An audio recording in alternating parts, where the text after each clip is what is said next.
Olá pessoas, eu sou a Natasha, este é o Redemoinhando e hoje eu vim mostrar para vocês tudo que eu li no mês de março de 2018 para o mês do Mulheres para Ler.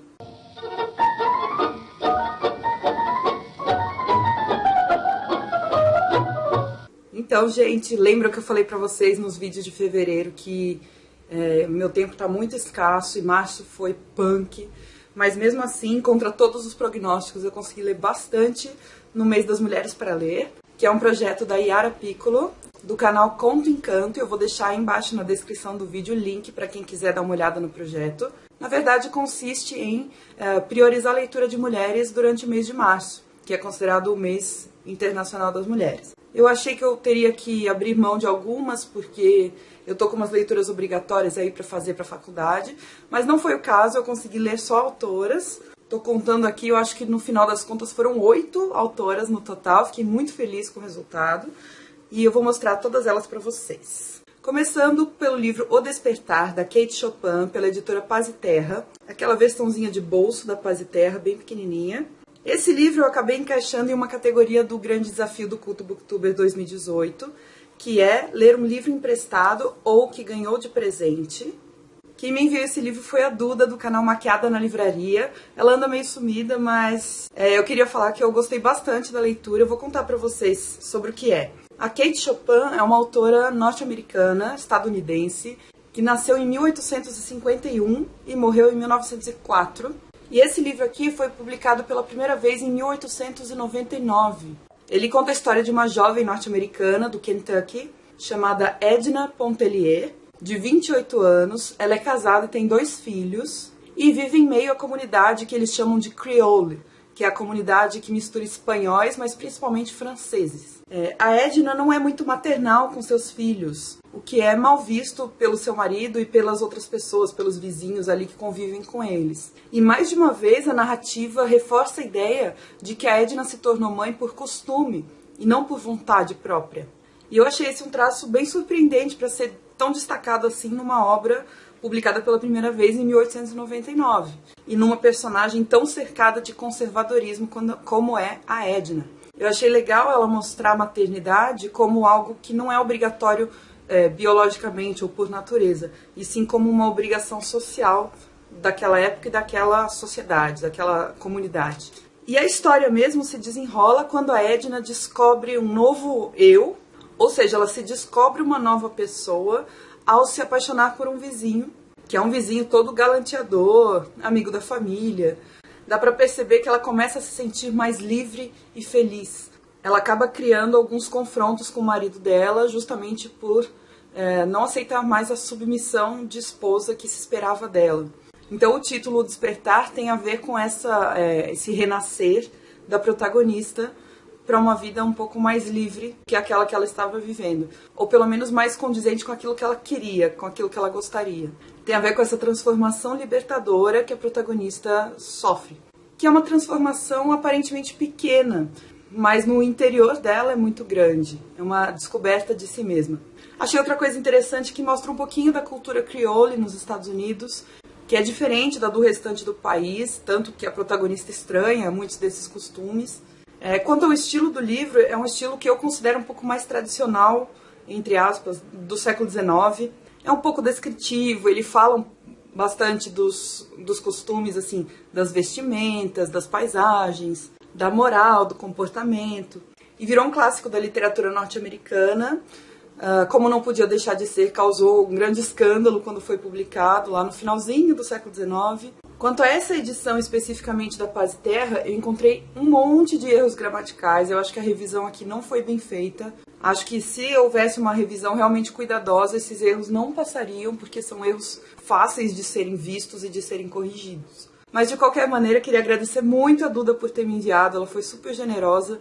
Eu comentei sobre esse livro lá no canal dela, ela me enviou assim na mesma semana. Então, obrigada, Duda, eu gostei muito da leitura e acho que tem tudo a ver com o Mês Internacional da Mulher. Uma autora que eu não conhecia e que traz reflexões sobre a condição da mulher na época dela e no lugar de que ela está falando. A segunda leitura também foi um livro que eu ganhei de presente, veio de longe. É o livro A Fugitiva, da Anaís Nin, pela LPM Pocket. Quem me enviou foi o Dan Prestes, do canal Folhetim Felino. Ele mora em Belém.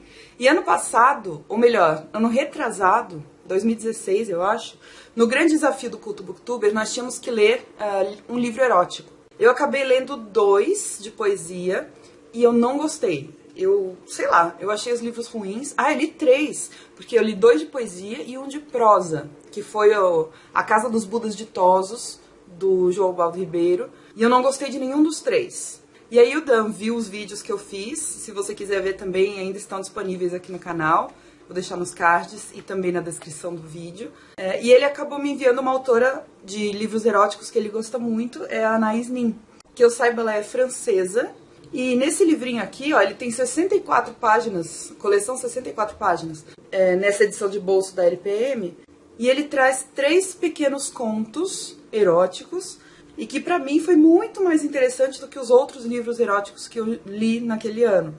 A Nin é totalmente explícita, mas me pareceu que ela consegue comunicar muito melhor as sensações femininas, ou talvez a gente possa dizer as sensações do ponto de vista feminino, que foi algo que me incomodou muito, principalmente no João Baldo Ribeiro, porque lá no livro A Casa dos Budas Ditosos, ele narra como se fosse uma mulher. E eu achei muito forçado o jeito que ele descreve as sensações femininas, assim, não parecia com sensações femininas.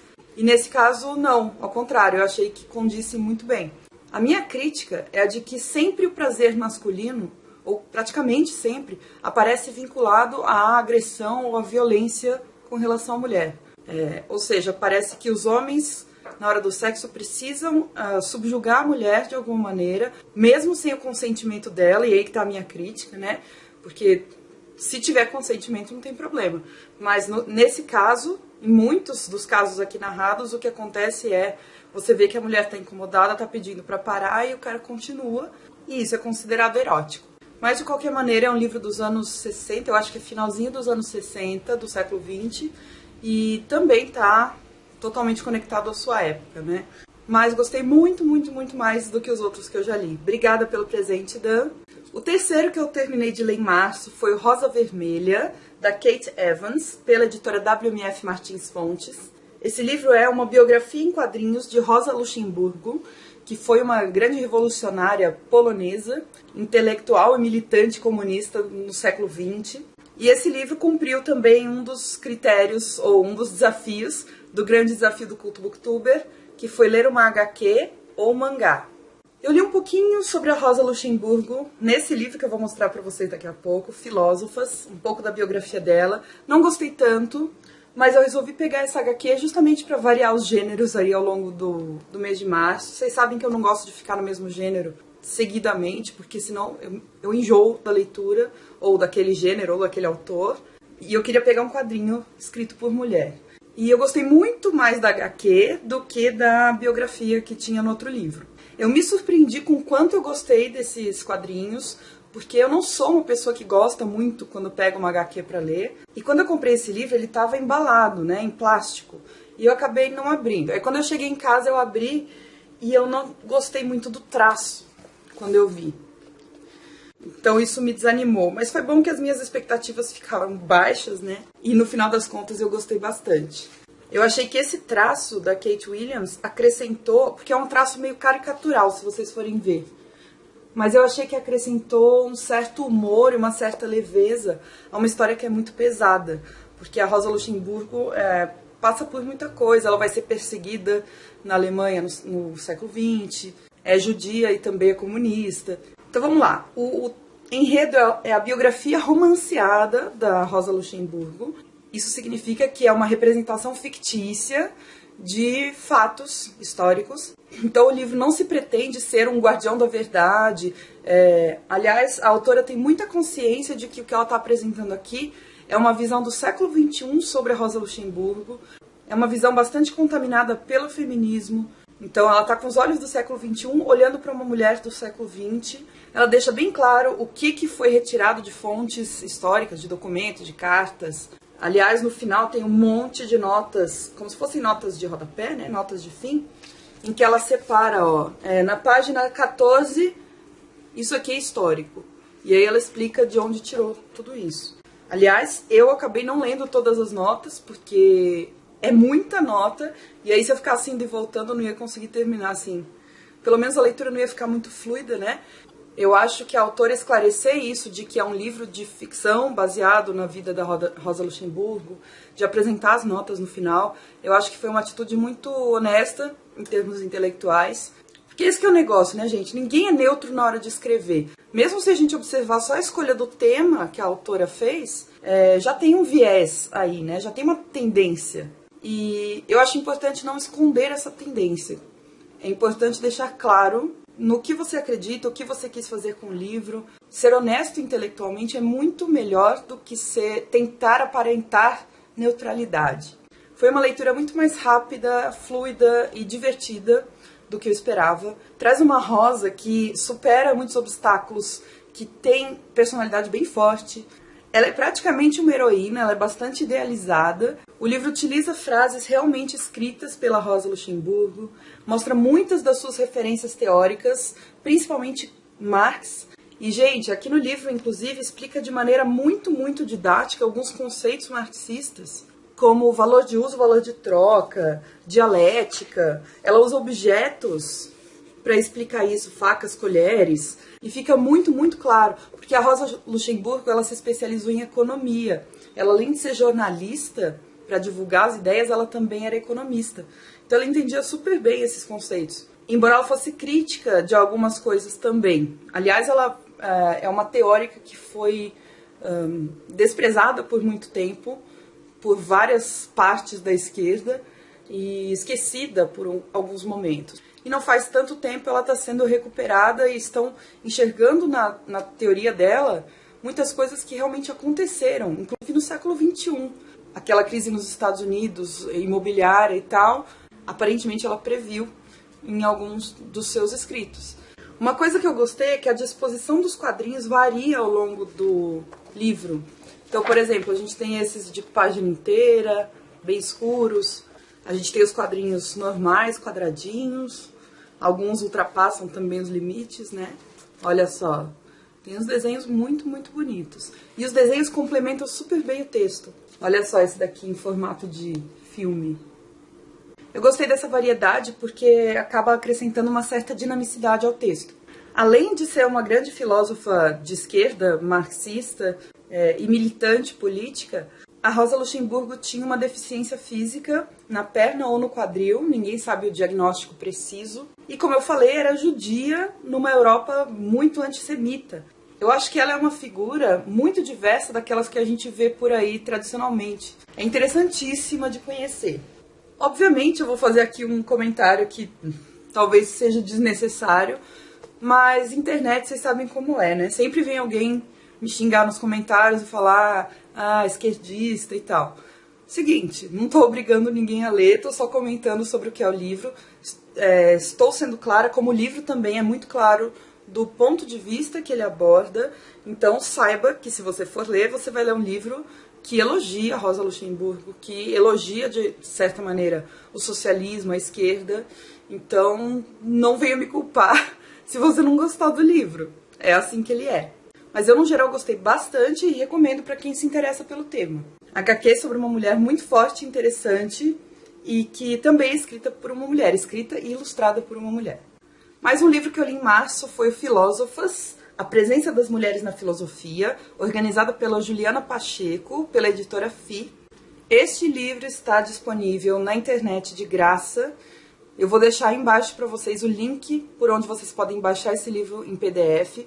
E, aliás, recomendo que leiam em PDF, porque eu paguei caro no livro, agora eu não lembro exatamente o valor, mas foi tipo mais de R$50, e a impressão e a revisão dele não são boas. Mas os artigos em si são interessantes como introdução para a gente conhecer algumas filósofas, porque o que acontece é que a gente não vê em sala de aula, nem na graduação, nada disso, filósofas mulheres. De vez em quando a gente vê Simone de Beauvoir, talvez Hannah Arendt. E esse livro nos apresenta 19 filósofas que tiveram um papel bem importante em diversas épocas, então desde a Grécia Antiga até os dias atuais, e em diversos lugares também. Claro que vai se centrar na Europa, vai falar um pouquinho também dos Estados Unidos, mas tem pelo menos uma mulher latino-americana que não é brasileira e uma brasileira. Uma curiosidade aqui, eu não sei se vocês sabem, mas o Microsoft Word não reconhece a palavra filósofa. É uma palavra que nem está no dicionário deles, assim, é como se não existissem filósofas. Então, um livro como esse é importante para a gente tomar um contato inicial com algumas mulheres que refletiram sobre o seu tempo, refletiram sobre, aliás, diversos aspectos, não só a questão de gênero, embora esse seja um traço recorrente nas filosofias delas, mas mulheres que refletiram sobre política, sobre estética, sobre amor, sobre hedonismo, enfim, uma série de temas de que a filosofia trata. E as mulheres, obviamente, estão dentro da filosofia também, assim como estão dentro da história. Então é um livro de vários artigos, 19 artigos, que reúnem informações bem panorâmicas sobre a vida, a obra e a repercussão do pensamento dessas filósofas escolhidas. Eu senti falta, principalmente nas primeiras filósofas, Hipátia de Alexandria, Diotima, a Safos de Lesbos. Eu queria que tivessem sido apresentadas as ideias delas de maneira mais destacada, não só a vida. Mas eu entendo porque isso foi feito, é que no caso filósofas muito antigas, nos restam poucas fontes sobre elas.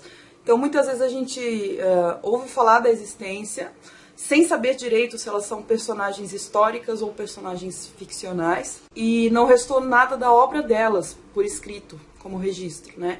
Então a gente só pode inferir algumas coisas sobre elas. Ah, e aqui já vai ficar uma dica de filme que retrata uma mulher filósofa, que é a Hipátia de Alexandria.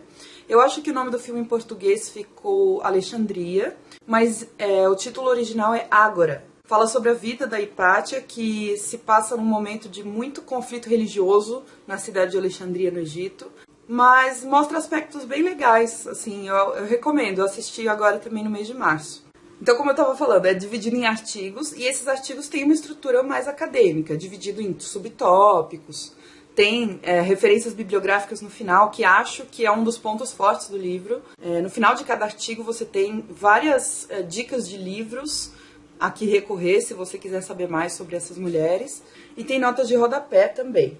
Cada artigo tem uma autoria diferente, então os estilos de escrita são diversos entre si, alguns melhores ou mais claros do que outros. E, no geral, como eu falei, um conteúdo bem panorâmico, acaba sendo relativamente superficial, mas é muito legal para a gente conhecer inicialmente essas mulheres e ir atrás de outras coisas sobre elas. E como eu já mencionei, eu não recomendo a edição física, mas vai ficar aí disponível a versão em PDF para quem tiver interesse. É muito, muito bacana o livro.